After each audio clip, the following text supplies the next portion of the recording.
Peace and welcome to the culture here on the Black Star Network. Folks, we got a lot to talk about. First, let's talk about Kevin McCarthy, race and representation. We're going to check in with Professor Dr. Jason Nichols to get his interpretation of all that happened last week that led up to the big moment when Kevin McCarthy was elected.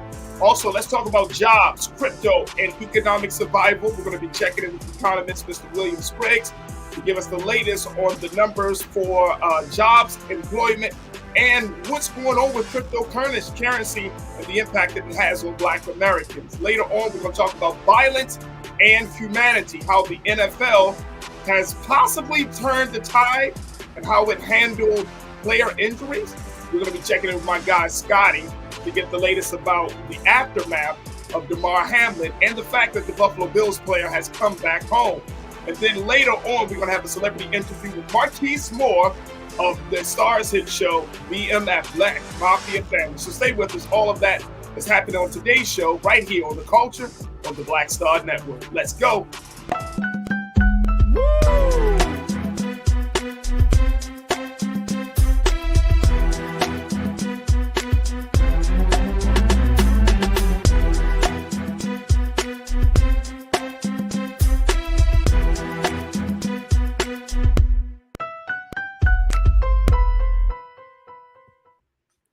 Folks, welcome to the culture here on the Black Star Network. I'm your host, Farajii. Thank you so much for tuning in and being a part of the conversation.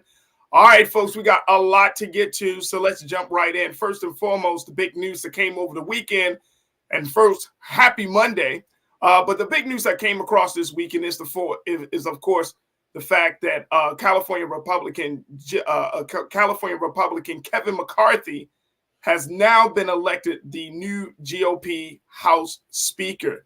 Now, this has come after rounds of votes. I mean, rounds of votes, folks, where they were trying to get some of the more far-right conservatives in the party to fall in line with backing Mr. McCarthy. And as a result of that, there was a lot of wrangling, even a little bit of pushing and shoving on the floor of the Congress, and so much more. So let's check in with Professor and Dr. Jason Nichols to give us the latest around the implications of this, and more importantly, how does this whole situation play out?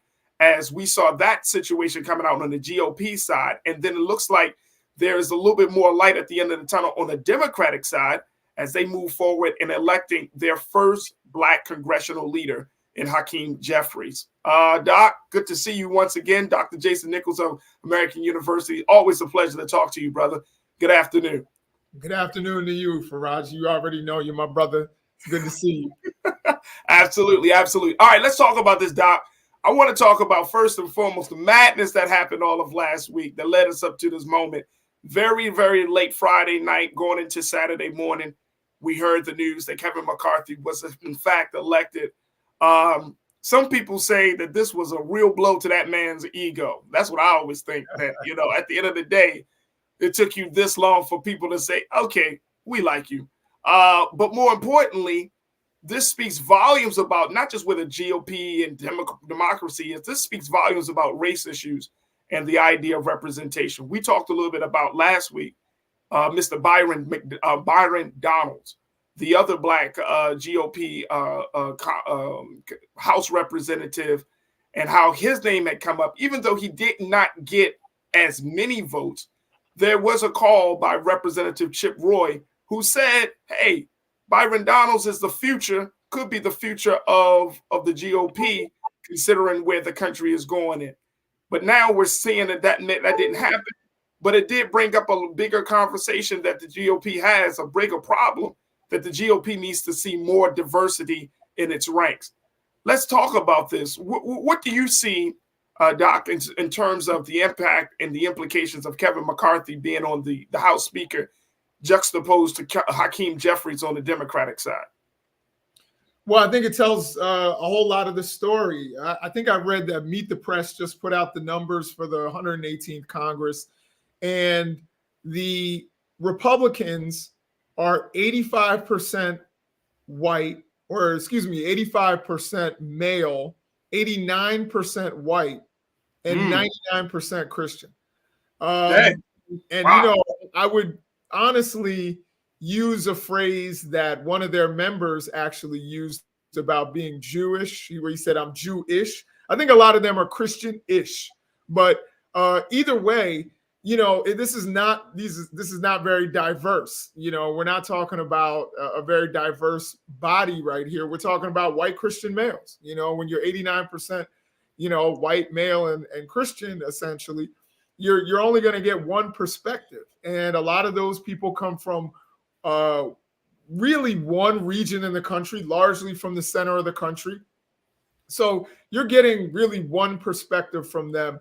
It's a whole lot more diverse in the Democratic Party, where it's about 59% male, 59% white, and I believe it was 76% Christian.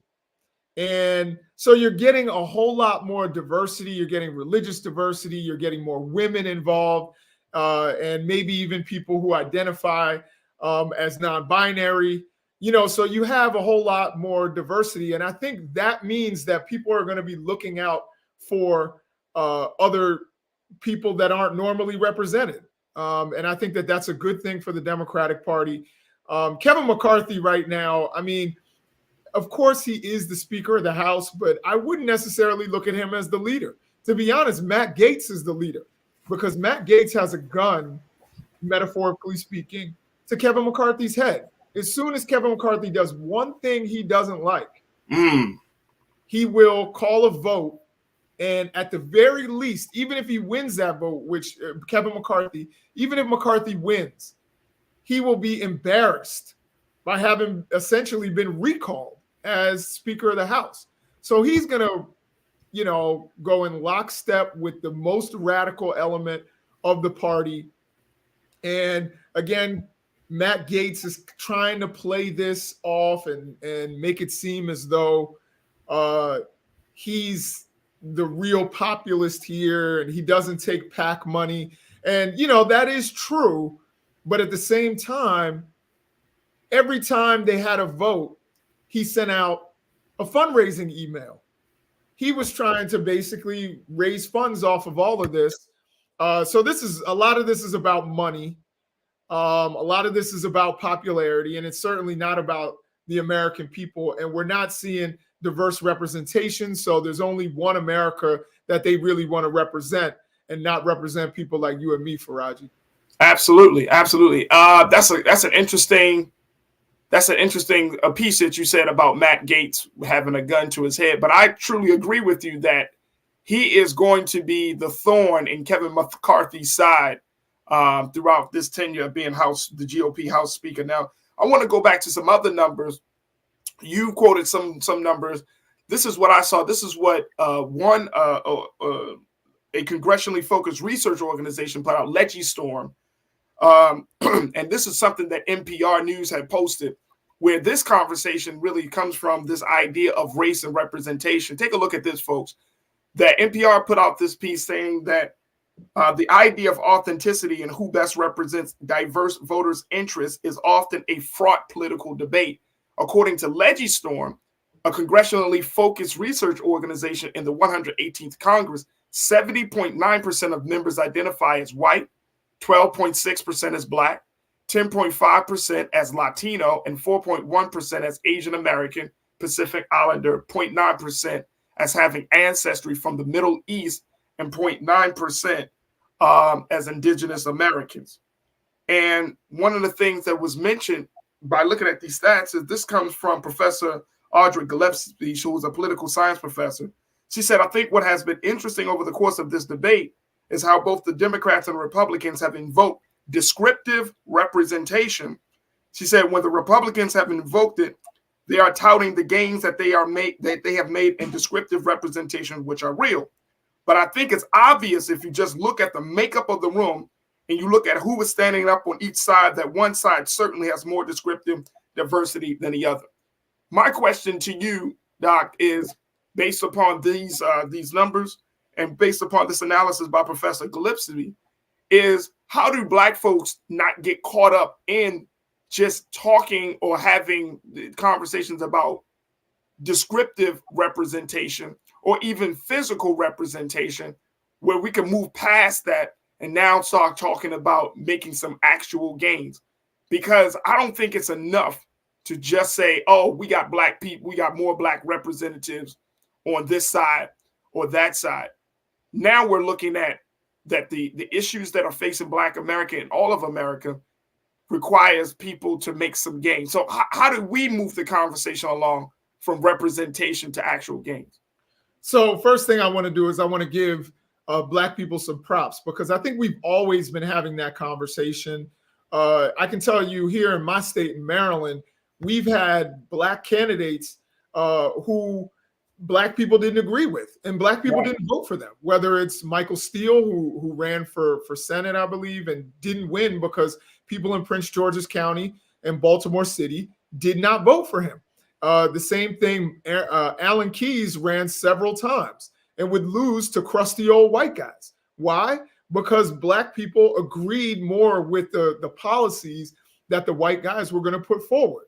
So I think Black people are not as fooled by just putting a Black face up there as many white people believe they will be.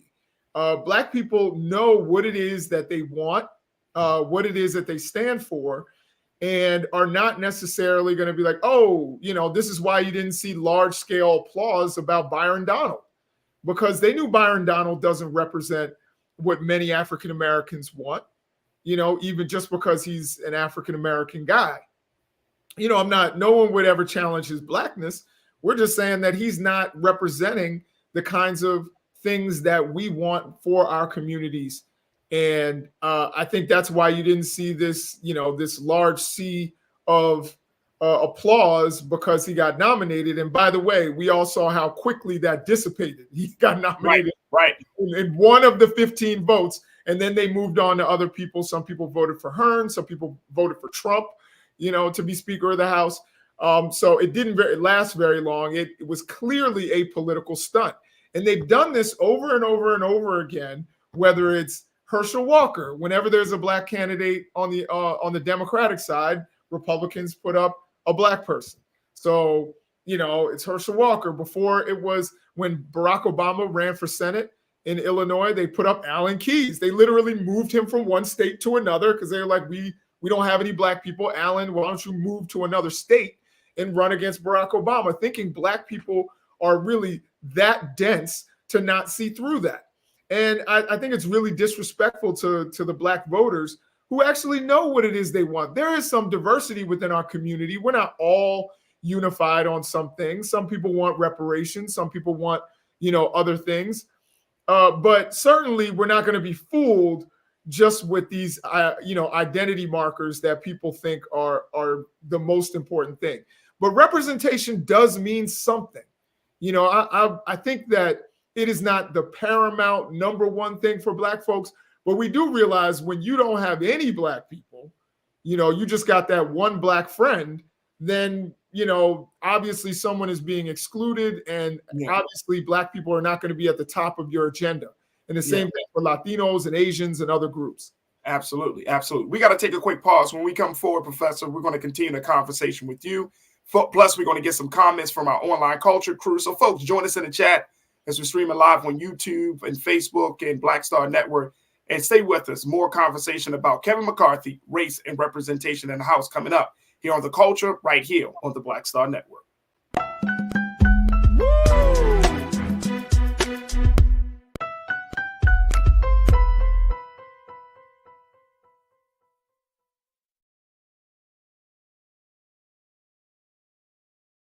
Black Star Network is here. Oh, no punch! I'm real revolutionary right now. Thank you for being the voice of Black America. All momentum we have now, we have to keep this going. The video looks phenomenal. See, there's a difference between Black Star Network and Black-owned media and something like CNN. You can't be Black-owned media and be scared. It's time to be smart. Bring your eyeballs home. You dig? When you talk about Blackness and what happens in Black culture, we're about covering these things that matter to us, speaking to our issues and concerns. This is a genuine people-powered movement. There's a lot of stuff that we're not getting. You get it, and you spread the word. We wish to plead our own cause. Too long have others spoken for us. We cannot tell our own story if we can't pay for it. This is about covering us. Invest in black-owned media. Your dollars matter. We don't have to keep asking them to cover our stuff. So please support us in what we do, folks. We want to hit 2,000 people, $50 this month, raise $100,000. We're behind 100,000, so we want to hit that. Y'all money makes this possible. Checks and money orders go to P.O. Box 57196, Washington, D.C. 20036-0196. The Cash App is $RM Unfiltered. PayPal is R Martin Unfiltered. Venmo is RM Unfiltered. Zelle is Roland at RolandSMartin.com.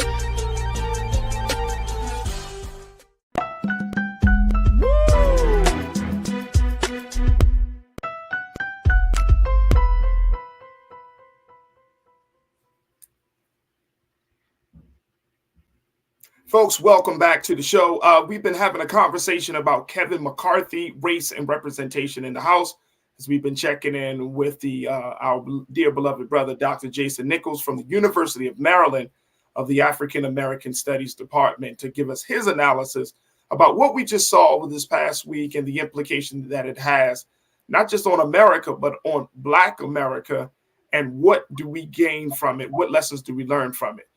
We want you to join us in the conversation right now. Make sure you post your comments in our chat as we're streaming live on YouTube, Facebook, and on Black Star Network. And Dr. Nichols, I want to bring you back into the frame. When we look at this bigger picture here, I want to share something else that I saw from Pew Research. This was also a part of the conversation about race and representation. Take a look at this quote here, Doc, and then I want to get your analysis of it. According to the Pew Research Center, only about 1 in 10 Black adults identify with or lean toward the Republican Party. And in a Pew Research Center survey in October, only 4% of Black registered voters said they would vote for the Republican candidate for the U.S. House seat in their district, while 69% said they would back the Democratic candidate. So this still comes down to race in this country, right? Like we can't move away from it or move around it. Black folks still will lean heavily towards the Democratic candidate versus the Republican candidate. Do you foresee this change at any time within the next 5 to 10 years? So that's actually a complicated question. I don't see it changing unless the Republican Party becomes more inclusive with its policy. I think there's an opportunity for it to change. And one of the things that we've seen Republicans do is try to dig in and peel off just a tad bit of Black male support. And I know this is a controversial topic. A lot of people got really upset with me because I wrote this in Newsweek, in a Newsweek article, that Democrats need to actually start talking directly to African-American men. Because if we look at the trends, and this isn't just my opinion, this is like, I'm looking at literal trends from election to election, we see just a sliver of Black men being peeled off ever since 2008. That's literally facts. So if we don't pay attention to that, then all of a sudden you're going to find yourself in a real crisis, or I think Democrats will find themselves in a real crisis, because Republicans don't need a major swing in Black voters, and that's not going to happen.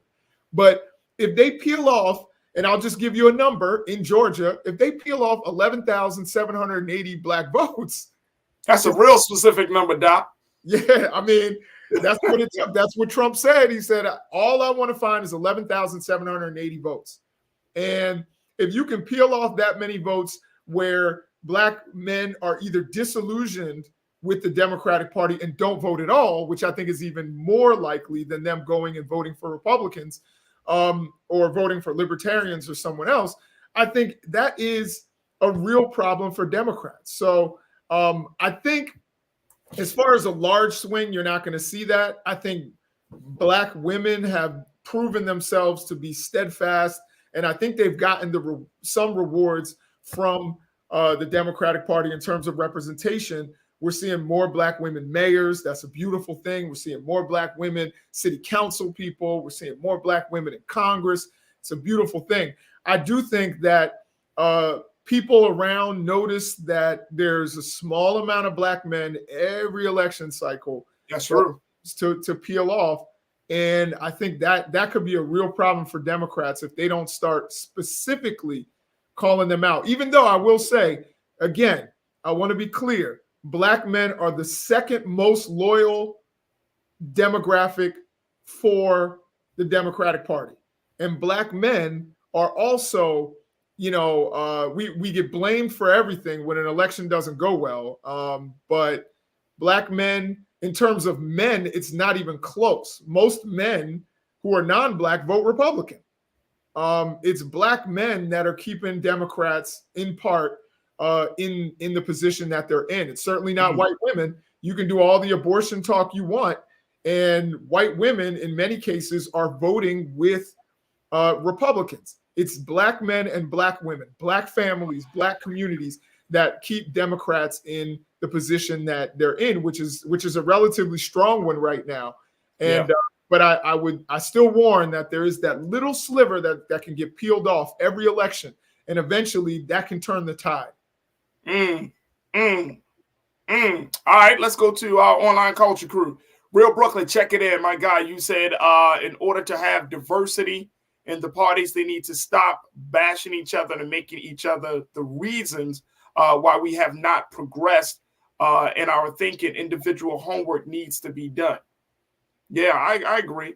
And I often hear, Professor, where people say, the bickering back and forth, the partisanship is not good, that most Americans would rather see us work together. How true is that? I think there's some truth to that for some people, because things don't get done. But I think right now we are so polarized, and that was ushered in by, I think it's always been that way, but ushered in even more by the Trump era, where we are so polarized, where literally there's a large portion of Republicans who don't think Democrats win any elections, who literally think that Democrats are, kidnapping children, and they're running, pedophilia rings and their kids in the bottom of a pizza shop. Like, that's where we've gotten in the discourse. So there are certain times where you really can't negotiate with those kinds of people. You can't negotiate with someone like Marjorie Taylor Greene, who's, taking pictures with white supremacists and believes in Jewish space lasers. You can't negotiate with some of those people. But there are things that we can come together on. And I would argue that the Biden administration has done a relatively good job with that. We got infrastructure done on a bipartisan manner, something that the Trump administration was unable to do, that this country badly needs. We've gotten a couple other pieces of legislation that have been bipartisan that have been really important for the American people. So I think it is possible for us to start working together, Democrats and Republicans and nonpartisan or independents, everybody working together. But don't think that's going to happen on every issue. And I think, honestly, that's actually a good thing. We don't want to work with certain kinds of people or people that are going to damage other communities. Come on, Doc.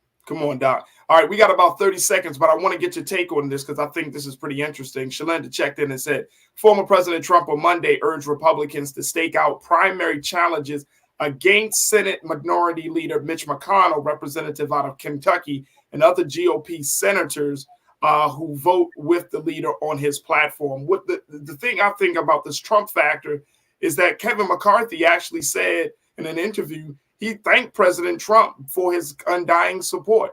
And it's interesting that Matt Gaetz, who is the Trumper, one of the most vocal Trumpers in the House, is going to war with him when they're seeming they seem to be on the same team when it comes to Trump's, alliance, Trump's support.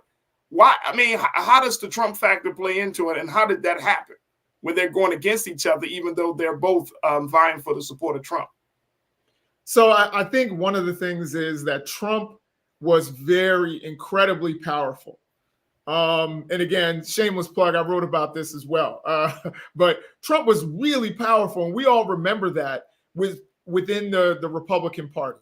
If you went against him, you got battered into submission. We saw that with Ted Cruz, where he literally had to bow his head. And, you know, as a married man, I can tell you, you call my wife ugly, we're never cool. You know, I think I've grown to the point where I'm not going to go, you know, I'm not going to go full Maryland on you, but we're go not full Maryland. Go full Maryland. Maryland, you know what I'm saying? We're not cool. But Ted Cruz had to bow because of the former president's Twitter, bully pulpit. He would have the trolls after you. They would call you all kinds of names. They would harass you. And a lot of people were afraid of that. But what we saw with this Kevin McCarthy saga was Lauren Boebert got up there and she said, yeah, I got a phone call from the former president, but I'm still not backing down, you know? And she actually said, hey, I'm going to tell the former president something. Tell McCarthy he doesn't have the votes. And that was a really striking moment to me because it said, look, I'm not scared of you. I'm not backing down to you. This is what our plan is, and we're not really concerned with what it is that you have to say. Now, again, Gates tried to vote for him later just to kind of be like, hey, I'm still your friend. But I think the fact that they were willing to stand up to him, and you're seeing more Republicans willing to stand up to him because a truth social post doesn't have the same bite as that Twitter post does. You know, doesn't have the same followers. He's not doing the rallies. All of that. He's in all this trouble. I think there are a lot of Republicans who smell blood in the water and are not afraid of Donald Trump. And I think that includes McConnell. I think McConnell's not afraid. He's popular in Kentucky. Nowhere else, but he's popular in Kentucky. Absolutely. Dr. Jason Nichols, who's checking in as always, as he's a professor for the African American Studies Department at the University of Maryland. Doc, thank you so much for joining us today. We're always glad to have you. You already know, brother. Thank you, bro. All right, folks, we got to take a quick pause. When we come forward, let's talk about jobs. Let's talk about crypto and economic survival. We check in with economist and professor, Dr. William Spriggs. Stay with us. It's The Culture here on the Black Star Network.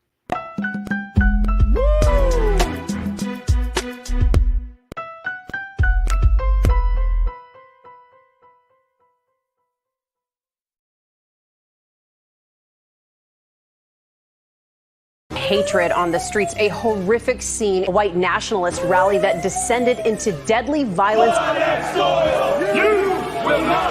White people are losing their damn minds.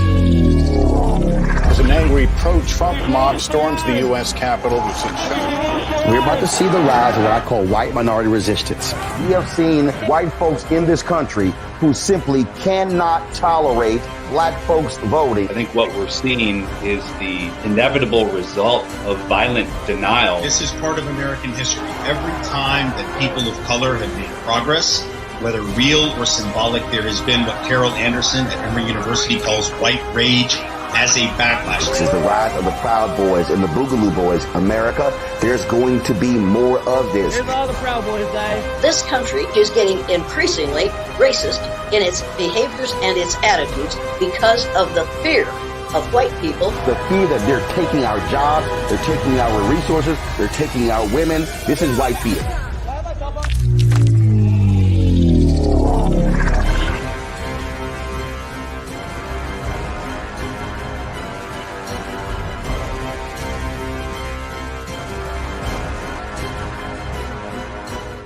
Black Star Network is here.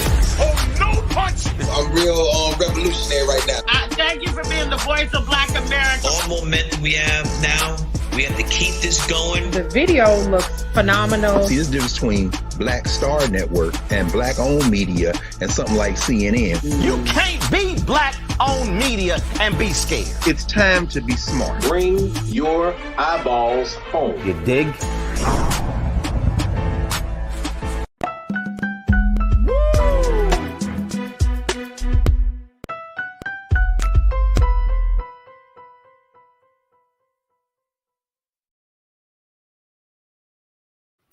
Folks, welcome to The Culture here on the Black Star Network. We want to shift gears talking from politics now to talking about the economy, jobs, crypto, and economic survival. Folks, this is one of the big stories also coming out of Washington, as the latest report that came out from this past Friday showed that there was an increased number of jobs that were new jobs. 223,000 new jobs were made available for Americans across this country. And I want to make sure that and I want to put up this quote that we have of the situation, folks, as we look at where we stand in this country about labor. Now, the conversation that I want to have around this is that how does this affect, of course, Black America, and making sure that we are a part of the conversation when it comes to labor and jobs. All right, let me put up this first piece coming up from the New York Times as they're talking about this situation. And then we're going to bring in our special guest, Dr. William Spriggs, who is an economist and professor. But employers added 223,000 jobs in December on a seasonally adjusted basis, the Labor Department reported this past Friday, in line with economists' expectations, although the smallest gain since President Biden took office. Now, the gradual cooling indicates that the economy may be coming back into balance after years of pandemic-era disruption, so far with limited paying for workers. The unemployment rate ticked down to 3.5%, back to its levels from early 2020, which matched a low last seen in 1969. All right, let me bring in economist and professor Dr. William Spriggs to talk to us a little bit about where we are in the conversation about jobs as the country adds a little bit more than 220,000 jobs in December, and more importantly, the impact that it's going to have on Black America. Dr. Spriggs, it's always a pleasure to talk to you. Welcome back to the show. How are you this afternoon? I'm doing well. Thank you very much for having me. Absolutely, absolutely. When we look at this jobs report of 223,000, and it says that it's low, but the economy is kind of leveling out a little bit more. There was also some talk that the interest rates are getting higher to try to keep inflation under control. What exactly is being said to the American people, sir? Well, let's take the first part first that you asked about the labor market. 220 some thousand jobs would be a typical month in a sort of a average kind of economic year. So the sense of that headline that we're returning to normal is pretty appropriate. It is slower than the rapid recovery we had from the massive loss of jobs that took place in 2020 when we shut down in order to save lives in the face of COVID. And that drop in employment was bigger than any we've experienced. Yeah. And the fact that we have returned to the same number of jobs held pre-COVID, and that the share of Black Americans holding a job has returned to pre-COVID levels. All of that's a good sign that the labor market looks healthy, even though it's not as rapid as it was during this very quick recovery, the quickest recovery we've ever had from job loss. The problem we're having is that the disruptions to the economy have not stopped. We still have a war going on between Russia and Ukraine. Russia and Ukraine, along with the United States, are the largest producers of wheat in the world. Disrupting that production has disrupted global food production. Plus, we had the avian flu. People go to the store now looking for eggs and either can't find them or see that they're at a very high price. That all has to do with the biggest avian flu attack we've seen on American chickens and turkeys. Now, that has nothing to do with the economy, but it has everything to do with the price of goods. I was going to say that.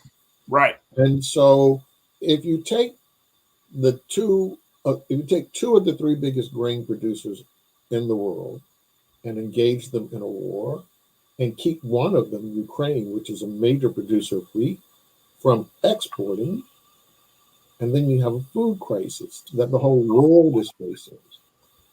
And then, of course, we see those storms taking place at an unprecedented level in California, a state that needed water, but be careful what you ask for. Not this much water and not this quickly. And, yes, sir. And the importance of the valley in California to producing fruits and vegetables in the United States. And you can see all the shocks that continue to ripple through the food production process. And the result is that with all of these disruptions, with disruptions to the chips that go into everything that we have, whether it's a car, a refrigerator, a television, a computer, telephone, everything has a chip in it. We had that great shock to our economy. All of those put pressures to raise prices because if there are fewer goods and you have the same number of people, you're going to have higher prices.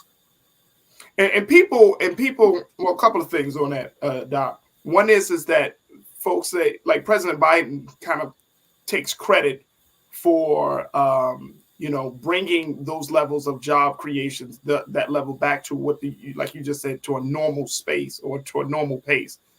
Is that the right?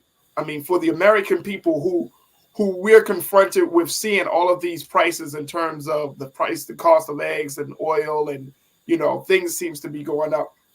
Can the president or any administration take credit when things get down to normal, considering you still have other things that are unnormal or that are abnormal, that are, you're still, like you mentioned, yes, jobs have been created, but now there's a food crisis. Jobs have been created, but now there's flooding in major parts of the country. Jobs have been created. We're getting hit with storms from all sides of the country. So how does should the American people kind of look at all of these things and have a better understanding of what's happening?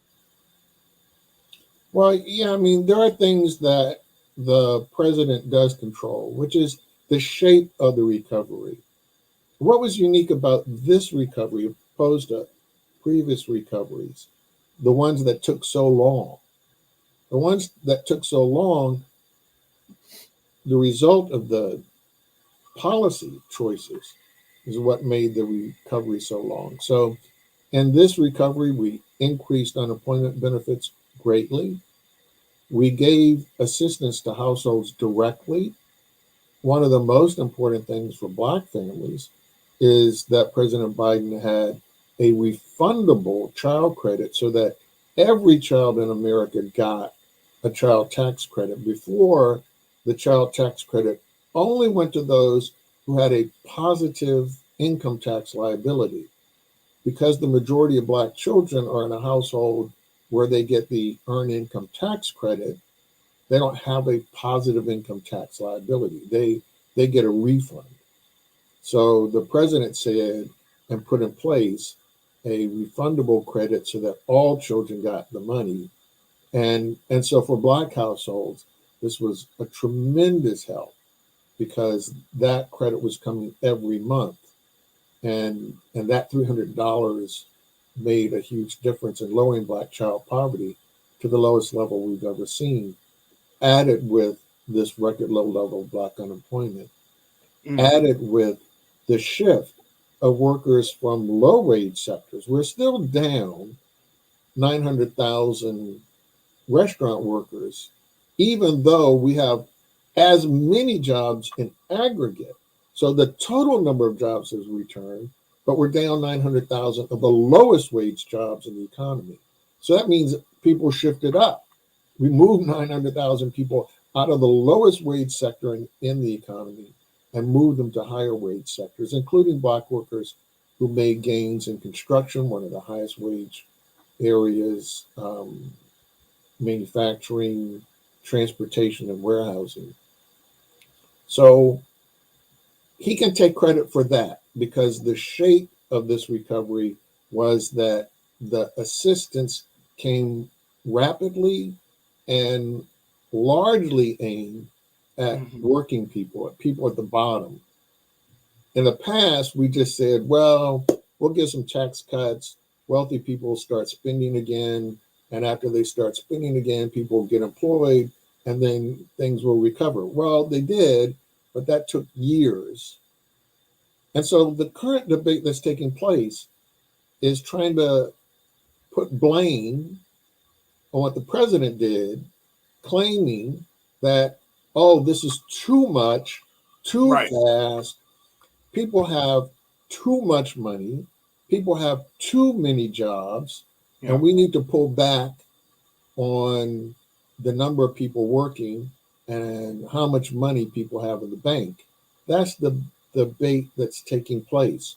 So when you hear the Federal Reserve say that, oh, this is these price increases that you are seeing, these price increases are all the result of too many people doing too well, and we need to slow that down.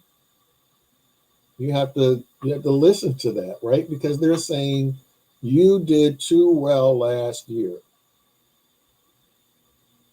Too many of you had a job, and too many of you had too much money. Yo, you brought in too much money. Yes. And now we need to slow it down. Yeah. I gotta take a quick pause, Dr. Spriggs. But when we return, I want to talk about that because that opened the door for Black folks to look for alternative means of income with, going into the cryptocurrency space. And I want to get your take on that. And more importantly, what should be the next movement, the economic movement for Black folks? Should we be calling for higher wages? Should we look at cryptocurrency and alternative currency? What will be the next move to ensure our economic survival in this country? So I would love to get your take. And of course, we'll hear from folks that are tuning into the show. So folks, stay with us. That conversation continues with Dr. William Spriggs here on The Culture, right here on the Black Star Network.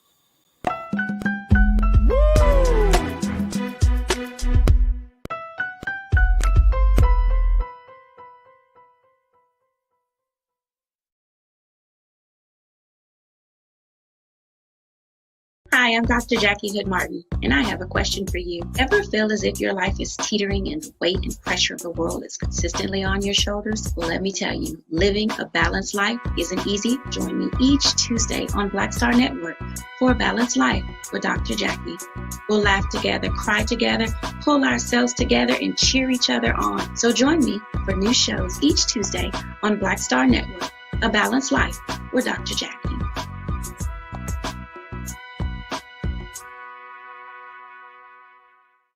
Black Star Network is here. Oh, no punch! I'm real revolutionary right now. Thank you for being the voice of Black America. All momentum we have now, we have to keep this going. The video looks phenomenal. See, there's a difference between Black Star Network and Black-owned media and something like CNN. You can't be Black-owned media and be scared. It's time to be smart. Bring your eyeballs home. You dig?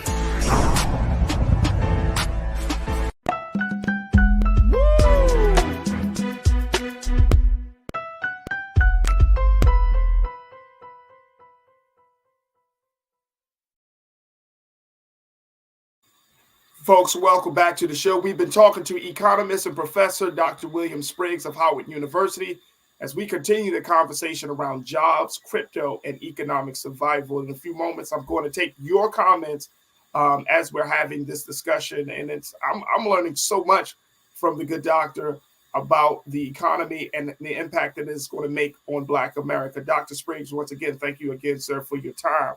I wanted to kind of just pick your brain a little bit because we're seeing all of these economic hits. We're seeing all of these things happening in the job market. And I know that one of the big, grassroots efforts is to raise the wage across the country, whether you're talking about minimum wage, whether you're talking about what they say livable wage.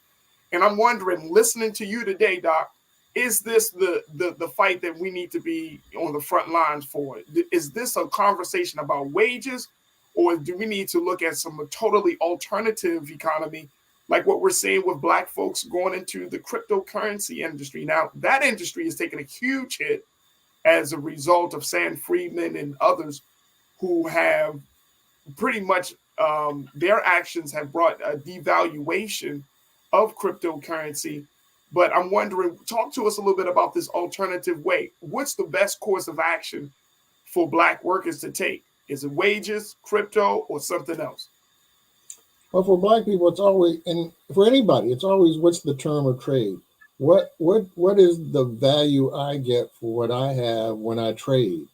And because the biggest resource Black people have is our own labor, that's the key. Now, we've had huge success in the nation in the fight for 15 and to form a union. And this is shown up in state after state where we won ballot initiatives to finally get the minimum wage above the federal 725.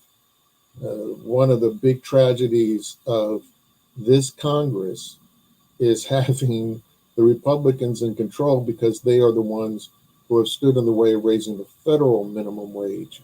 In states that are red states, people vote to raise the minimum wage because everybody understands the importance of that. So tragically, while we've won these battles and the minimum wage is going up in several states this month, people will get an extra boost because the wage will automatically adjust because of inflation.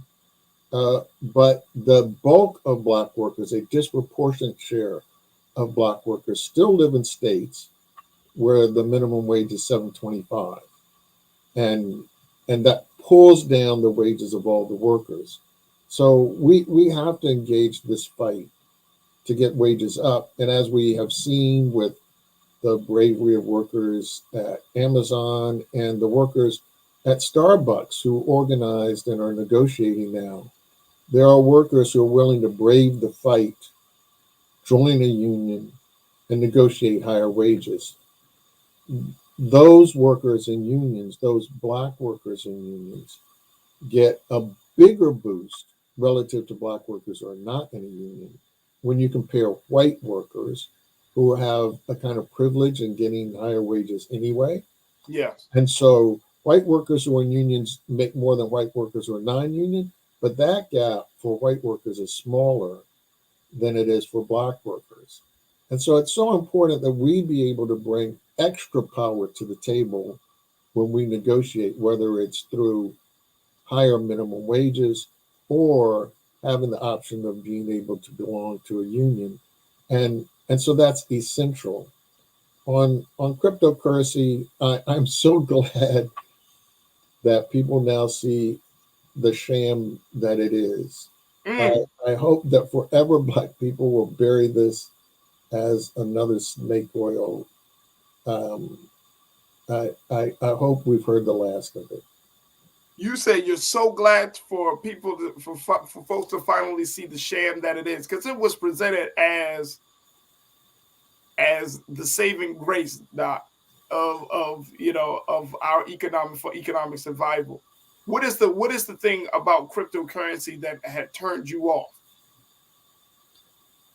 It's a naked bet. It's a bet on nothing.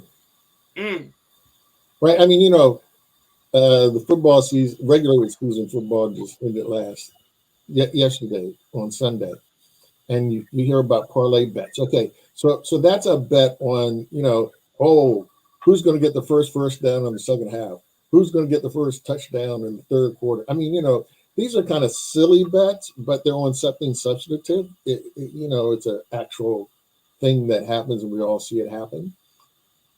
Crypto is just a bet. It's just, I bet you this is going to go up. I bet you it's going to go down. What are you betting on? I'm betting it's going up. What is going up? I bet it goes up. What's it? It's just a naked bet. You're betting on nothing. I'm gonna just let the only way you make money is you find somebody who's willing to engage in this game with you. So it's not like some people would say that the dollar is a quote unquote betting on nothing because we're no longer backed by the gold standard. It's really based on the credibility of the United States. Am I wrong in using that as part of this analogy? Well, that's what people use as an analogy, but it's not really correct because yes, at heart it is that the federal government, because it's their note, will regulate will regulate how many dollars there are and will always honor paying their debts in those dollars. But then so many other transactions take place in dollars. This is one of the problems we have when the Federal Reserve raises the interest rates. People around the world want to hold dollars because then you're going to get more return on your savings because the interest rates in the United States are higher. Right. But when they do that, oil is paid for with dollars. Wheat, rice are bought and paid for with dollars. And so the problem is when the Fed does its thing and pushes up the demand for the dollar and people want more dollars, it pushes up the price of oil. It pushes up the price of food to the whole world, the whole world. And so the dollar represents the stored value of so many things that it's more than just, well, people value it because the United States has never, ever defaulted on a debt. It also represents, you know, the way we look at buying oil or other commodities that have value. It represents so many other things than simply the promise that the United States will always pay its debts. Right. And I think that's the part that some people, and we looked at the numbers and it showed that as of September of 2021, Business Insider put this out, Doc, as we close out. It said 18% of Black Americans overall had invested in, traded, or used a cryptocurrency compared to 13% of white Americans, according to a Pew Research poll of over 10,000 U.S. adults. That Black folks, what that says to me, Doctor, and you can tell me if I'm wrong on this as an economist, but what that says is that Blacks are looking for an alternative means of economic empowerment. That whether it comes from the cryptocurrency space, whether it's coming from some other space, we're not getting it in the wages. We're not getting the jobs that are being offered. We're not making those type of gains that some Black folks are saying, look, man, how do we close this wealth gap that continues to exist between Black and white folks in this country? And so, you know, that's I would, you know, pose that final question to you, sir. Like what is going to help us close this gap? How do we get out of this space of constantly being debtors and consumers and getting into a space of being producers, especially for our people? Well, you are exactly right. This grasping at crypto, disproportionate to white people, is and was that desperation in the Black community. We saw the same thing before the housing market collapsed in 2008 with the Great Recession, that Black people were willing to do anything to become homeowners. That is it. We are not victims in the way that people want to say that we're victims of things. We don't take a victimhood mentality. Right. We are always seeking agency. We are seeking solutions, and so we do have the mentality that we will seek solutions. It's just unfortunate that we don't always have the best advice given to us. And we're willing to listen to people out of desperation for changing these terms of trade. But some things take hard work. And it took 300 years to generate this wealth gap. And the solution, we would love for someone to give us an instant solution, but we have to continue to fight for higher wages. We have to continue to fight against the barriers that we face to some jobs. We have to continue to get better terms of trade for the places where we do succeed. There's an ongoing battle that's over 100 years old between the artists who generate the content and the people who get fat and wealthy off of the technology that generates it. You know, the current musicians are fighting the same fight that Louis Armstrong fought in the 1920s. This is not a new fight over who makes the money. You want to listen to the music I made. Nobody cares about what platform it was on, right? But who gets rich? That's it. That's it. Dr. Spriggs, I always enjoy our conversation, so I appreciate you. We certainly would love to bring you back on to continue to discuss other economic matters, but thank you for joining us this afternoon, sir. It was a pleasure. Thanks for having me. Absolutely. Dr. William Spriggs, who is an economist and professor at Howard University, checking in on the culture today. Folks, we got to take another pause. When we come forward, let's talk about Damar Hamlin and how the NFL has had one heck of a week. We're talking about violence of the sport to showing its humanity. Stay with us. That conversation is up next with Scotty right here on The Culture, right here on the Black Star Network.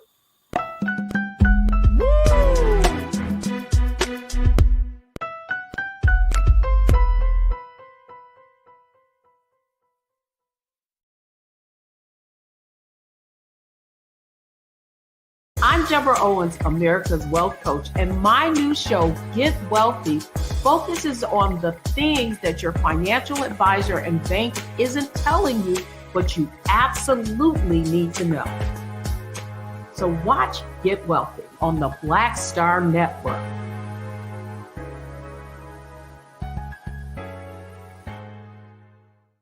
Black Star Network is here. Oh, no punch! I'm real revolutionary right now. Thank you for being the voice of Black America. All momentum we have now, we have to keep this going. The video looks phenomenal. See, there's a difference between Black Star Network and Black-owned media and something like CNN. You can't be Black-owned media and be scared. It's time to be smart. Bring your eyeballs home. You dig?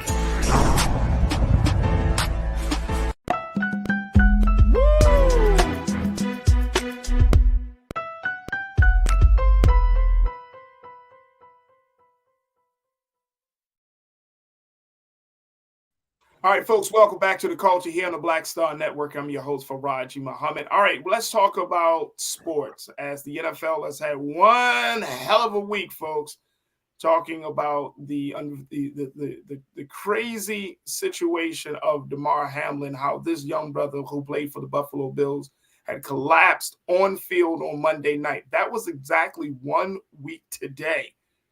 A week later, he has officially been released from the hospital and has returned back to Buffalo, seeming to be intact considering the circumstances, and more importantly, continues to be in high spirits, as he has put out a tweet about how much the NFL has shown him love this past Sunday with its array of pageantry around his unfortunate collapse on field last week.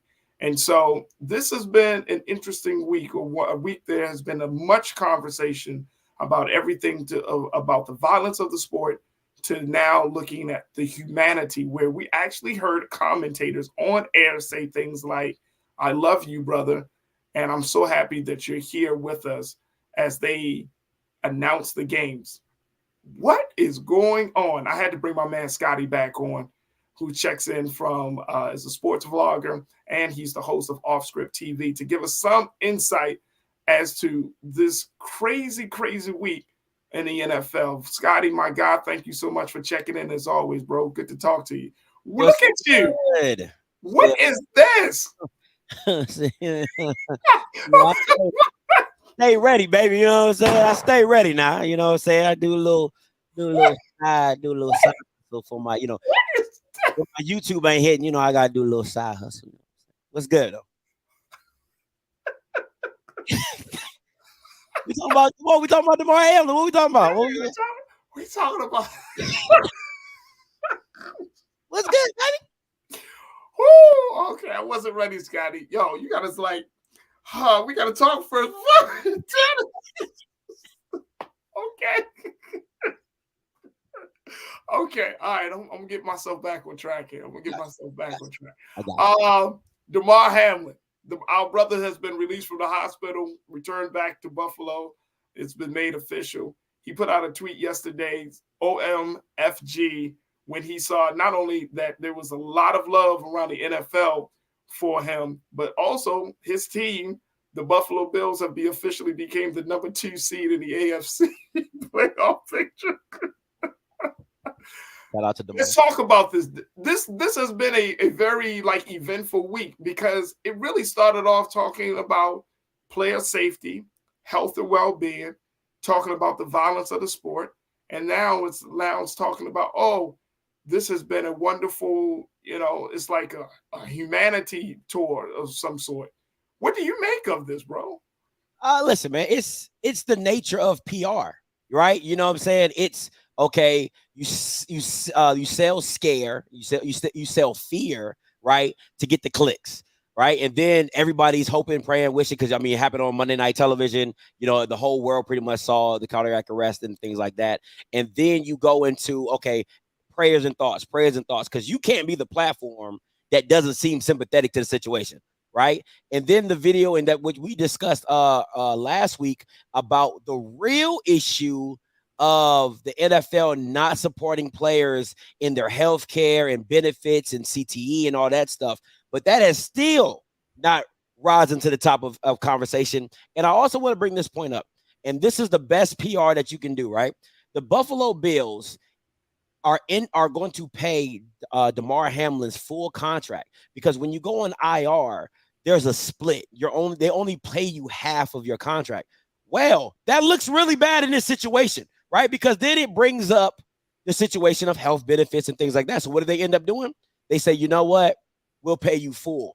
Now, mind you, there are other players currently on IR that are not getting this. Did they have cardiac arrest? No.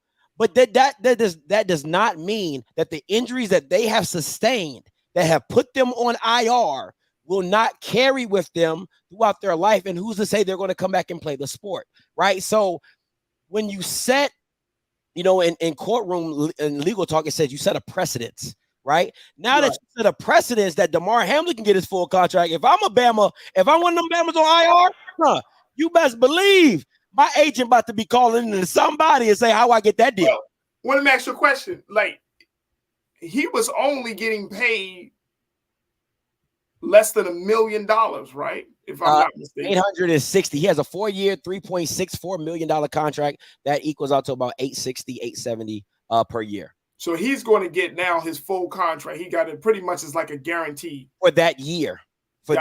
So, so IR, whatever you were getting paid. So if he was getting 860, he would get 400,000, like 420, 430, because now he's on IR. But now he's going to get the full 860 for that year. So a couple of things. One is, how do you justify that to the other IR players? I mean, what do you say? He almost died? I mean, that's really all you can say. Hey, he did almost die. Like, you saw it. We all saw it. He almost died. You know what I'm saying? But if it's me, I don't care. I mean, I'm trying to say that I'm not saying I don't care about him in his livelihood. What I'm saying is we all on IR.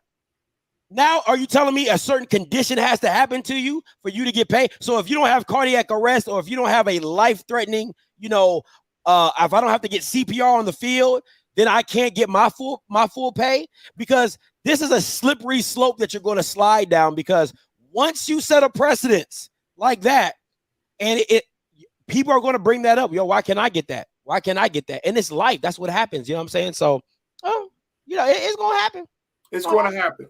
All right, so Lori Parks checked in, one of our online culture crew members. She said he has been released from the hospital, and the NFL is still going to pay him his money. This is the question that he might think about. Is his career over after this? Does he still want to play at this point? It's not even about him. Do the teams want to take the risk? See, that you guys see, we're looking at it. You're looking at it from a fan's perspective. You're not looking at it as a business perspective. The business of the NFL does not want to get caught up in some situation where this kid could possibly die on the field. They're not going to put their hands on that. So the NFL teams are going to be very wary to bring him on, knowing he's had that incident and knowing he's had that condition. So he pretty much probably, and I hate to say, has probably blackballed himself because of the cardiac incident that happened on the field. Now, this is the thing he has going for him. Damn, Scotty. What's up? You saying he pretty much blackballed himself for having a cardiac arrest? Because this is the only, like, if I'm a Farajii, let's keep it a buck, right? Let's keep it a buck, bro. Owner, right? And you've seen that. How is that good for business? How is that good? One of all, how's that good for business? How's that good for your team? Right? Because somehow, some way, they're going to say, "Did you do all your checks? Did you make sure he was okay to play? Did you get a full health for bill?" Because the liability is always going to fall back on the NFL and the league. And if I'm an owner, and you guys can be however mad you want to be, I'm gonna keep it a buck. This is business. I'm not taking the liability of trying to put this kid on the field to play a football game. Nah. I can find 30 other black kids that does what he do and don't have to worry about them dying on the field. So I'm not taking that liability. I'm not. Are the Buffalo Bills planning to keep him? Let me ask you this. I'm gonna ask you this. Go ahead. Let's go. If you had 3 accidents, you think Allstate gonna keep you? Hell no. The liability goes up. The liability keeps going up. That's why you get dropped from insurance companies if you have too many claims. It's business. I get it. No, I get it. That's a good point. That's a good point. And that, I mean, damn, bro, I just can't. It sucks. It really does. It really does. But it's because he gave so much to the game, and they won't give it back to him. It's business. It's just like at the end of the day, it's like that's the good PR by. And listen, once again, I'm gonna just call a spade a spade. It's PR by Buffalo to pay him his full salary going out because they're probably not gonna bring him back. And this is the only thing he has going for him. He has a public outcry, right? So if they cut him, then the public outcry is like, oh man, see what they can do to players and see how quickly they can get rid of them, and they don't care about their health and they don't even want to make sure they'll wait till the end of the season. Well, the season ended now, but they'll wait till the off season. They'll wait till the story dies down, right? And then slowly just tell him to walk away. He'll be a waiver, or they'll probably say, "Hey, we'll pay you to leave. Like we'll pay your last 3 years. You know what I'm saying? We'll give you your full contract. What is it? 4 point? It's what?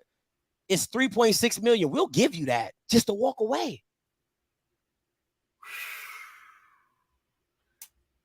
Boy, this woo. I mean, look, but I understand what you're saying. I do understand what you're saying. And from an owner's perspective, I can see why. You just don't want a 24-year-old with a questionable heart condition to be running up and down your field. Let me ask you this, Farajii. Wow. If let's say the whole offseason comes back, fact, Tua comes back, he gets a concussion the first day. How does that look on the Dolphins? You see what I'm saying? The liability just keeps growing with injury. It's always going to fall back on the team because they're going to say, why didn't you save the player from himself? It's always going to fall back on the team. And I wouldn't want the liability. I'm just gonna be real with you. So as an athlete, you played the sport. How do you have a conversation with a Damar Hamlin saying, look, bro, or with Tua, or with any of those players who have suffered some serious injuries to say, it's over? How do you tell them that at 24, 25 years old, 23, you know what I mean? It's not going to happen. You know, it's hard for players who've played 8 to 10 years and have to retire, because once again, like I told you, this is something you've been working on your whole life since you was probably 10 or 12 years old, and now you're 32 and now you got to go find something else to do. The biggest question I would say is your life, or if you have kids, is seeing your kid not grow up and killing yourself early. Is that worth it? Is that worth not being able to play with your son when you're 40? Is that worth not being able to run with your daughter? Is that you not being able to walk your daughter down the aisle? Is that something you're willing to take for a football game? a football game. And I know people will say, you know, man, I've been working this out, but you have accomplished it, right? You've made it to the highest level. Nobody can take that away from you.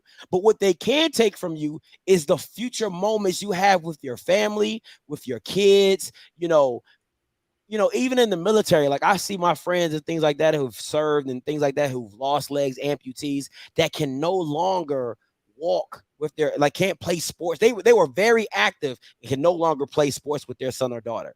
Can't walk their daughter down the aisle. Those moments are big for those guys. But you think about it, like, was sacrificing this for my country worth it? Let alone playing a football game. You see what I'm saying? So I would get older people that have been through this and have gone through it and things that are affecting them, and really try to school them, because you're making this decision not just for now, but for 20 years down the line, when you look back and you say, dang, was it worth it? All right, let me talk about this point. And you said people probably hate you. Actually, Scotty, folks, my online culture crew, they agree with you. Everybody's saying, you know what, Scotty is right. I try. Scotty is right. Like it's at the end. Rashida, I saw your comment. You said Farajii, no love lost, but this is the business. This is not about feelings. Okay, Rashida. Okay, I get you. No, I trust and believe. I understand what all of you, Scotty. I understand what you're saying. It's a hard pill, man. Like, because it wasn't like he caused it. He didn't cause himself to go into cardiac arrest, quote unquote. But then it happened. You see this outpouring of love and support and the well wishes, and then boom, you realize that was just the end of my career. Quick. Like, damn. Quick. Bro. All right, let's talk a little bit about this whole humanity side of it.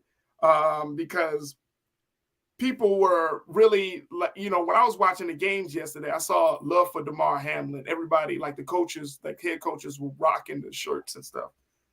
And some people say that the NFL may be turning a tide in the sense of touching or tapping into the humanity of the commentators, the players. Some of the commentators were getting emotional while calling the games and all of these things. But is this a sign that about the importance of sports in bringing people together and helping us to get through tough moments, that we can dig deep to find our humanity? Is what we saw this past week a sign that really that can be done, that could be accomplished? I'm gonna give a scenario, because my answer is no, and I'm gonna give you why no. Okay. I'm the type of person, right, that if I haven't gone through what you've gone through, I can't relate. That's just me as a person. I try to be empathetic, but I can't relate, right? So, good example. If somebody came to me and said, man, Scotty, my house burned down, I'd be like, dang, that's tough, right? But if somebody came to me and said, my dog died, man, we'd be hugging it out. I'd be probably crying with you. I'm like, man, my dog died too, bro. Because I felt that, right? So this is my thing with this. The way I'm going with this is, when Colin Kaepernick was taking a knee for Black issues, a lot of people couldn't get on board with it because they were like, well, I ain't experienced it, or I don't think that's right, or I don't think that they found the narrative to try to shift it and kind of manipulate what it was, right? The reason people are getting behind this, because everybody's experienced death. Everybody has experienced death. I don't care if you're white, Black, striped, Puerto Rican, Dominican, whatever. You've experienced death and you have seen it, or you know somebody. So that's why everybody can get on board with just being a basic human, right?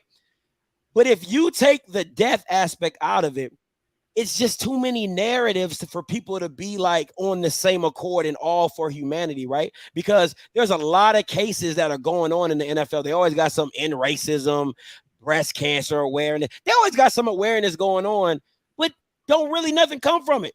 So for me, I don't believe nothing the NFL talks about, because one, it's too many white people running the show, and if they don't fit the bottom dollar, it ain't gonna work. And two, it's hard to get everybody on one accord. It just is. So I always say no to that. I just think there might be a majority. It might be like a 60-40 type thing, or 70-30, but I don't trust nothing the NFL does for an initiative to do anything. I ain't gonna hold you. So if it ain't about making money, the NFL ain't for it. I'm gonna we gotta take a quick pause. And I'm gonna just ask a question once we get back, because at this point, what I'm seeing, it feels like when you think about the future of Damar Hamlin, when you think about how the NFL handled this whole situation, it just gets me into a space where it's like, man, just play the damn football, man. Like stop trying to be everything to everybody. Just play football, damn it. Like, that's all it comes down to, Scotty. Like, you know what I'm saying? Because I don't want my sports team to try to be my moral authority. I don't want my sports team to try to be my activist. I don't want my sports team to be my advocate in race issues. I just want you to play football, bro. Play the sport. Like, That's you're doing too much. That's real. You out of bounds with it.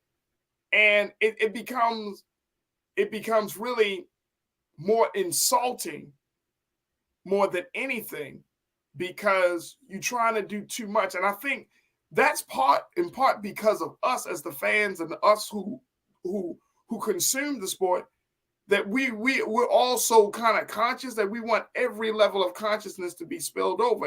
And you know, maybe it's me because I'm getting older, Scotty, but I don't need consciousness, quote unquote, in every element.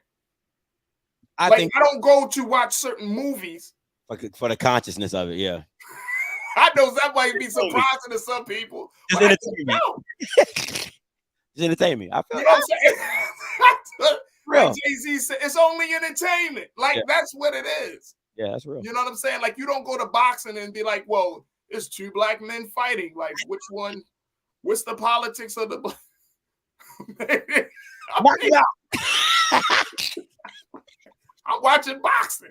If I see a black man, a Latino man, I'm gonna be like, man, see, that's what happens. See, the white man wants the black man and the Latino man to go against him because he wants to I mean, like, that's what it is. Like, and I don't know if this is just because, like, NFL, you're doing way too much. Look, I gotta take a quick pause on that. I want to get some feedback from our online culture crew and hear what folks got to say. Folks, am I wrong in this?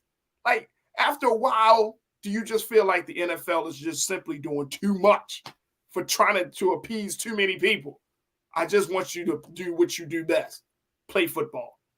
All right, stay with me. That conversation continues up next. As also, we're going to be checking in to have our celebrity interview with Markice Moore in a few moments. So stay with us. A lot to get to here on The Culture on the Black Star Network.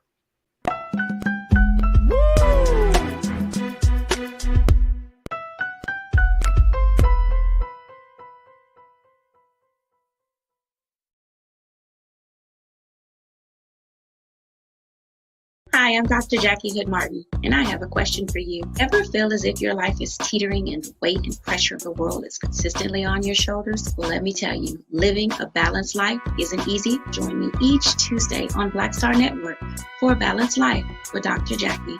We'll laugh together, cry together, pull ourselves together, and cheer each other on. So join me for new shows each Tuesday on Black Star Network, A Balanced Life with Dr. Jackie.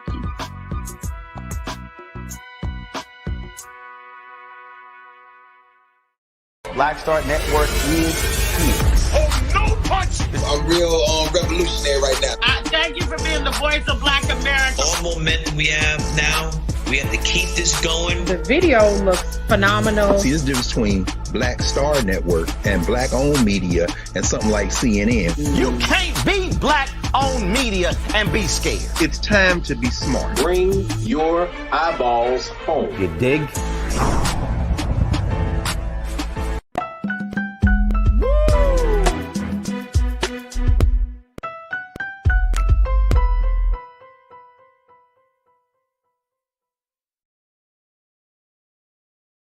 All right, folks, welcome back. We've been talking to my guy, Scotty, sports vlogger and host of Off Script TV.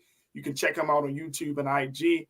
But my guy, Scotty, has been keeping us posted about the developments of the story around Damar Hamlin and what's going on in the NFL. As we've been talking about what a week it has been in the NFL, as we talk about the violence of the sport to how humanity has been played out on this past Sunday's game, Saturday, this weekend's game, and how it will, and hopefully we will see it more in this playoff this wild card weekend and the playoffs games as well. Let's bring Scotty back into the frame. Scotty, I don't know. Man, you killing me, bro. You killing me. Gotta keep it moisturized, man. Gotta keep it moisturized out here. But look, real talk. Like, are we expecting too much from the NFL as consumers? Do we want too much? And I'm partly because I don't know if it was because of Colin Kaepernick that activated a certain level of consciousness in us that forced us to say, NFL, what are you doing to promote social justice? What are you doing to protect Black players? What are you doing to giving space for Black needs and concerns, considering that 70 to 80% of your players are Black? I don't know if it was Colin Kaepernick that did that, or because I don't remember us having these conversations prior to Kaepernick. I mean, in mass the way we've been having them. I don't have, this is the problem I have. I have a problem with the NFL, right? Like the owners, the commissioner trying to do race issues. I don't have a problem with the players standing up. Right. Okay. I agree with you 1,000%, bro. Inside of the NFL, you're giving them. So that's where I think we're speaking on, because to me, there's too much Black product not to see it triculate into higher management, and that's with any job, right? That's why we're always looking for Black or Latino men and women to be in the top, the Fortune 500 companies or the S&P. Like, we're trying to find that higher, because you're like, how can you have B-level and C-level executives, but nobody at the highest level in your business? That doesn't make much sense, right? So it's the same thing with the NFL. Is why aren't we seeing, higher levels of Black matriculating through the NFL system when the NFL is produced and pushed by Black bodies? Like, you can say whatever you want, anybody out there, whatever. Black people are the NFL. Let's not play this game, right? Right. No, absolutely. So why aren't we seeing them as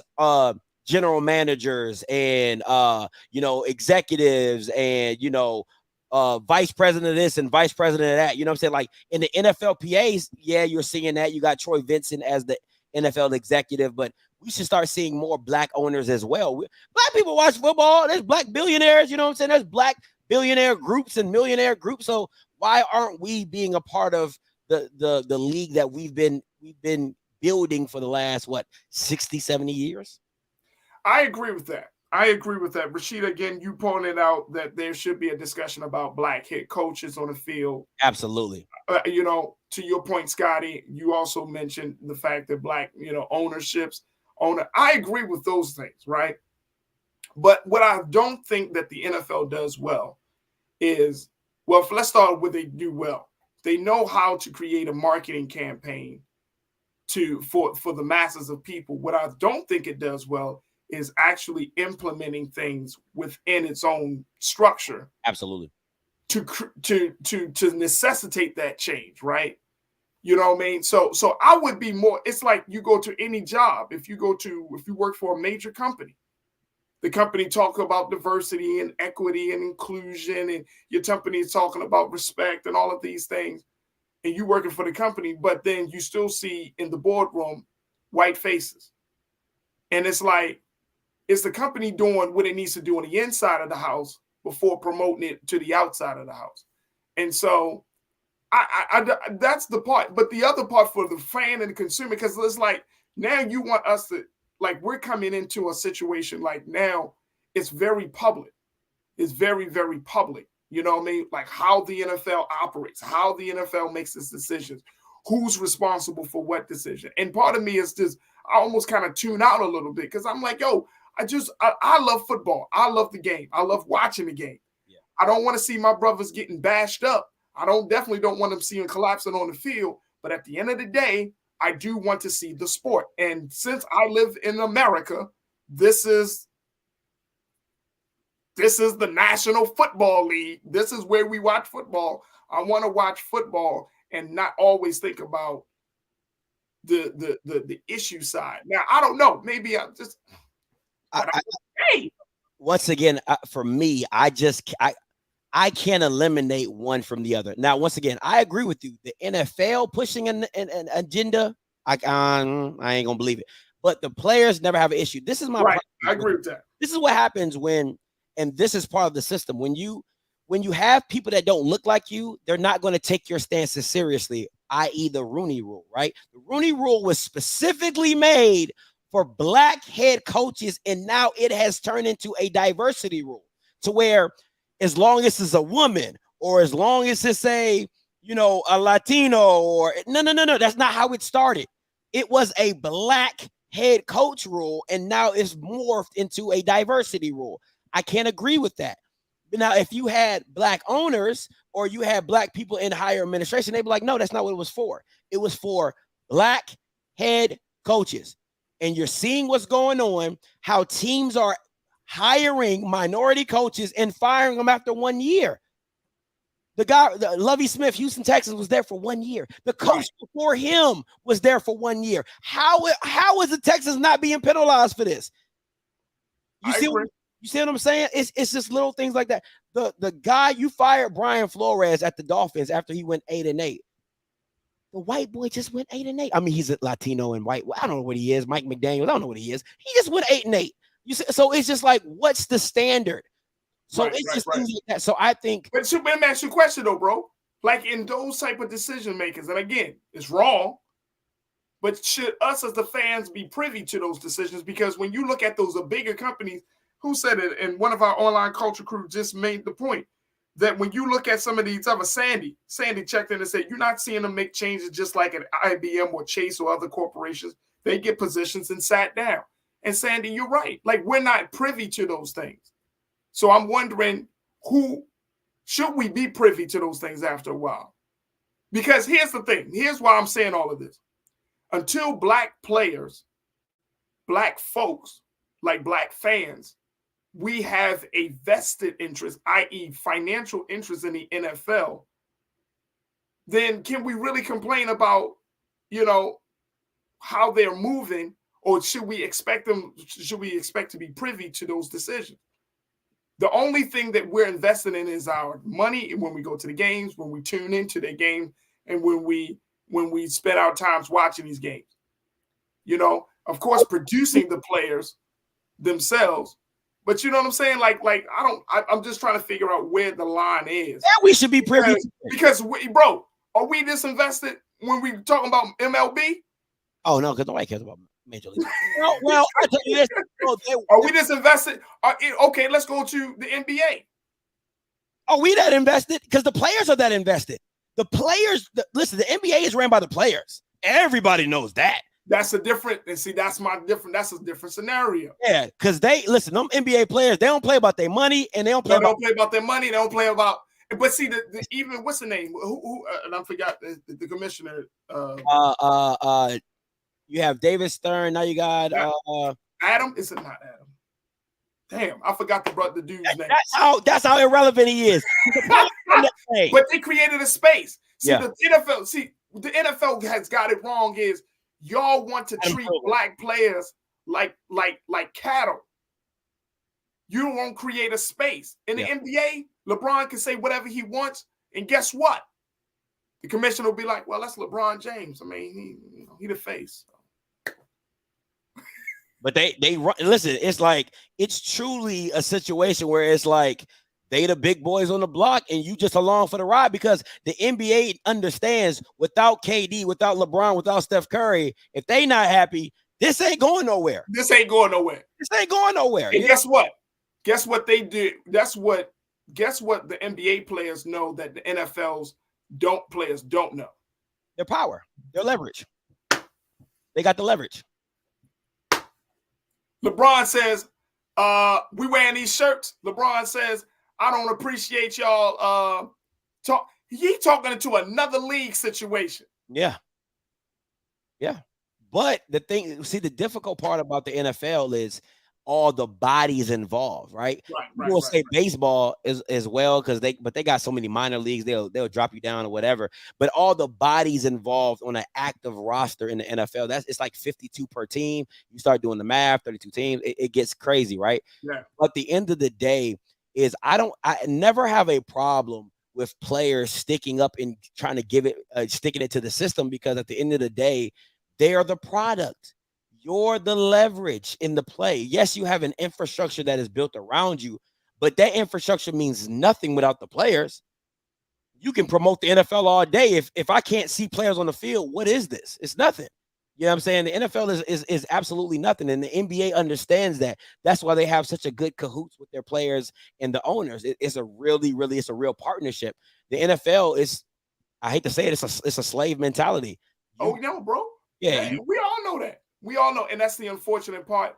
And that's why I will forever love my brother Colin Kaepernick, because, you know, for him making a stand. But the fact is that you gotta break up that slave mentality. Scotty, I gotta stop it there. But my man, you are absolutely on point. We always enjoy talking to you, man, and we're gonna bring you back to have more conversation. Keep the soul glowing. Yeah, you know what I'm saying? Just let your soul go. You know what I'm saying? I got Hey, yo, make sure y'all check out my man Scotty on Offscript TV. You can find it on YouTube and IG. There it is right there, Offscript with my man Scotty. Y'all check him out, man. We bring Scotty on here every week to talk about something related to sports and so much more. Scotty, thank you, sir, for doing the work that you do and being so good for the culture. Thank you, man. Appreciate you, Farajii. Always, man. Love being on here. Love it too, brother. Thank you. All right, folks, we got to take a quick pause when we come forward. Let's check in with my man, Marquis Moore. Stay with us. It's the culture here on the Black Star Network.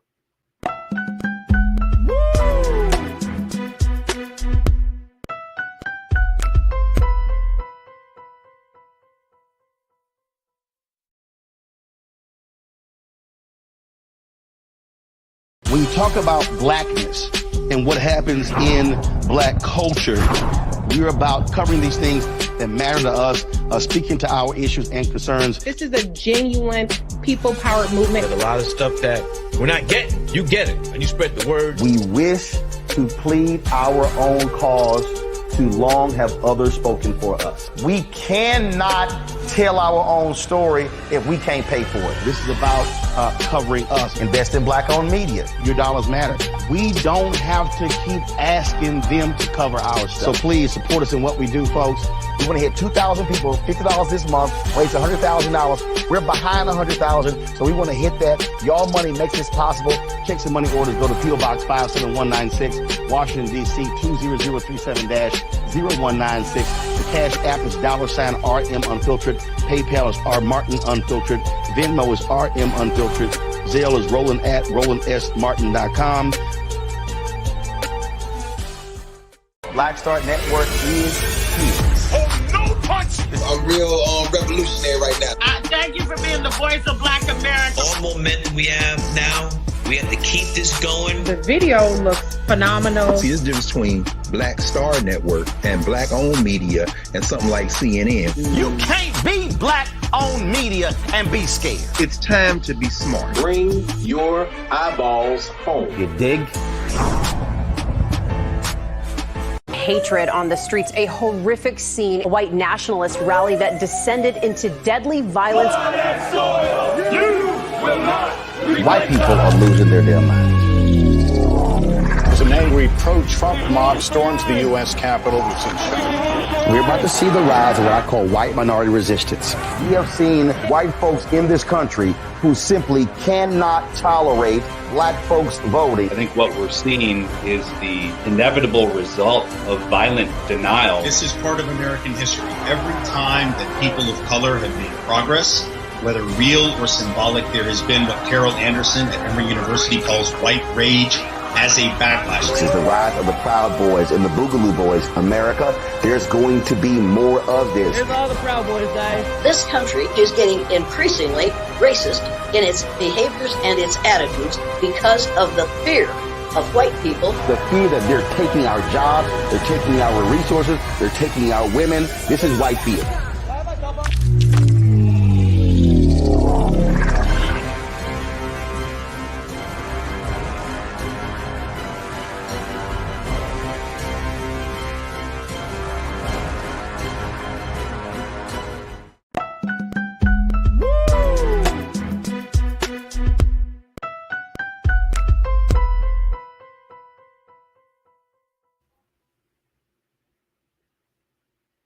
All right, folks, in the final few minutes of today's show, we wanted to have a special conversation, one-on-one conversation with brother Markice Moore. Marquis Moore has been in acting for well over 10 years and been playing in various roles from The Walking Dead to Tyler Perry's The Pain. You can now check him out in the Starz hit show, BMF, and we're happy to have him here on The Culture, here on the Black Star Network. Markice Moore. Markice, good afternoon, brother. What's going on, man? First of all, we got the times crossed up. I was told 7:30. Wow. And I'm outside handling some business, so I was like, I'll join, but I don't know how good my sound is going to be. Your sound is great. Your Vegas right now. Good. You're in Vegas right now. Uh-oh, did we lose it? We hear you. There we go. You're in Vegas right now? Yeah, I'm in Vegas right now. All right, so real quick, Markice, I know you want to move, brother. Yeah, this gonna be damn near impossible. You rocking and you moving around a lot. Yeah, I mean, I thought this was scheduled for 4:30 my time on the West Coast. Okay. That's what I got in my email, 7:30, but we could try to make it work. I'll find a quiet place. That's fine. That's all good, brother. First and foremost, congratulations on all your success, man. Thank you. I really appreciate it, man, coming from the brothers, man. Hey, man, look, I watch your work. I've watched the shows that you've been on, Walking Dead, The Pains. I've watched BMF, man.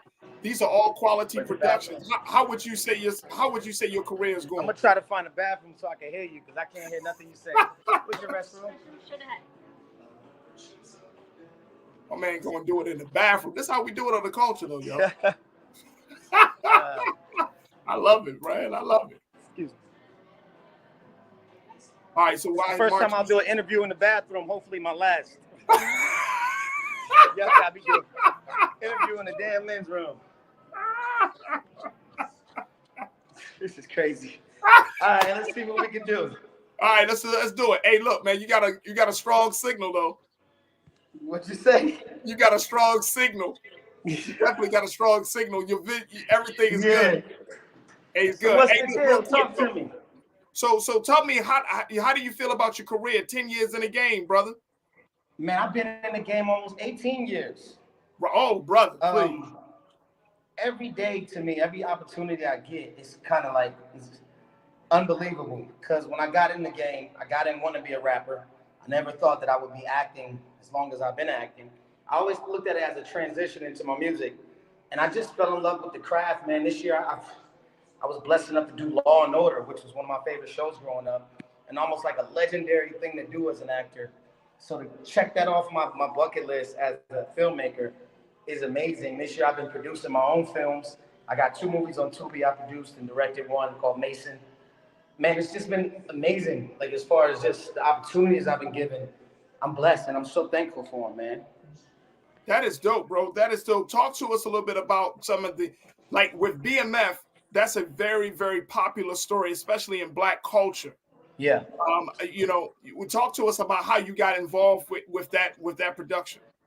Well, I worked with 50 Cent on a TV show called The Oath back in 2018. And I auditioned for BMF originally for the role of Lil Meech, the role of Meech originally. And then George Pierre was the casting director on that show. And for some reason, I thought George didn't like me because every time I auditioned for him, I would never book. So when I did the audition, I'm like, I'm going to make this my best damn audition I ever did in my life. I went to a studio, got it taped professionally, and I got the call that day. Like, yo, they want you on the show. And it was just an honor, man, working with Tasha Smith, again, one of my favorite directors. And then also coming up in Atlanta, I got a chance to really be in the mix of what BMF had going on. So it was kind of like my way of paying homage to those brothers, because to be honest, if it wasn't for BMF, I wouldn't have had a career in Atlanta as long as I did. But that's a whole other story. Wow. When you think about what's your process, Markice, when you get new roles, when you look at the scripts, what's your process that you take to get yourself fully engaged? That's a great question. Awesome question. Thank you for that. My process, I take scene study, because I teach acting classes as well. If anybody's interested in those, you can hit me on Instagram. But my number one thing to do is break down the scene. Before I get caught up in the characters and all that stuff, I read the scene out loud from top to bottom twice. The reason why I read it out loud is because I noticed that when I don't read things out loud, I'll allow myself to make mistakes in verbiage and dialogue because I'm not saying it and hearing it out loud. But if I say it out loud and it's wrong, I correct myself. But I don't correct myself when I do it in my head. So I'll read it out loud twice, and then I'll write out my dialogue, scene by line, excuse me. And then next to that, I do this every time, so that's why I know this. Next to that, I write down the emotion associated with that set of dialogue. And then I write like 3 different ways to show that emotion before I even say a word of the dialogue. And then I start practicing my scene and taping it. One of our watchers are saying that you have great energy and a great aura. How do you maintain that, bro? How do you stay humble in this situation? God, to be honest with you, really staying connected to God, to my higher power, to Jesus Christ. For me personally, I think that energy is Him in me. There's nothing special about me besides the fact I didn't give up, and I really, really, truly believe that God is the designer of my life and the architect of this building that I'm creating. So I think my energy comes from that, in essence, like that God energy, man. He makes me shine, and I give Him the glory for it. And I think people can recognize that and receive that as something authentic. You've been in very pivotal roles in your career for Black culture. How do you see yourself in the bigger landscape of Black representation? Man, that's a great question. Y'all are good with these questions. I wish I was somewhere sitting down.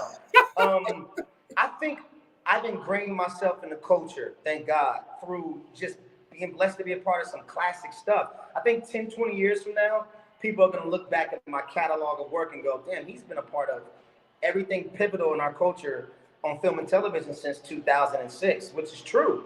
And I just want to continue in that legacy. So when my time is up, my kids, my family can all look back and feel and appreciate the fact that I put in that work and that it meant something to the culture. For you are multifaceted, brother. You're a rapper, you're a writer, you're a director, you're an actor. What role do you want us to truly remember you by as you do as you doing this great work? Just as a creator, I mean, probably more than anything as a producer. I want to produce movies that last past me. And what means I don't always want to be in front of the camera. My production company is called Both Sides of the Camera Studios. And one of my goals is to eventually put other people in the position I'm in and start producing and curating some of these concepts in these films. So I would say down the line, I want my legacy to be known more as a hell of a film producer. You know, I want to do some Marvel type stuff. I love superheroes. I want to play White Tiger in the Marvel project. So that's probably on my bucket list, becoming one of the heavy hitting producers in Hollywood. And I want to do Marvel stuff. That's awesome. Hey, Marquise, I appreciate you, brother. We got to have you back on because I want you to know you got a home with us here on the Culture on the Black Star. I want to do this again. I want to do this again when I can sit down and really talk. I would love that. And let's definitely connect. Where are you located? Are you traveling? Like, where are you? Man, so I live in Las Vegas. Right now I'm home for another 2 weeks. I haven't been home in 4 months. Wow. So I'm home for 2 weeks, and then I go back to Atlanta to film a movie I'm producing called Thanksgiving. I wrote it. I'm producing it. Actually, Queen Norris wrote it with me. I'm producing it out of Atlanta. It's going to be funny as hell. It's like Friday type of movie. I can't wait for y'all to see it because the script is so good. And then after that, I'm going to LA to start filming new episodes of a new show I'm on BET called Legacy. Me, Ving Rhames, Lisa Ray, I play the lead in that. It's crazy to hear myself even say that I'm the lead in something. But you know what I mean? It's crazy, boy. But it's happening.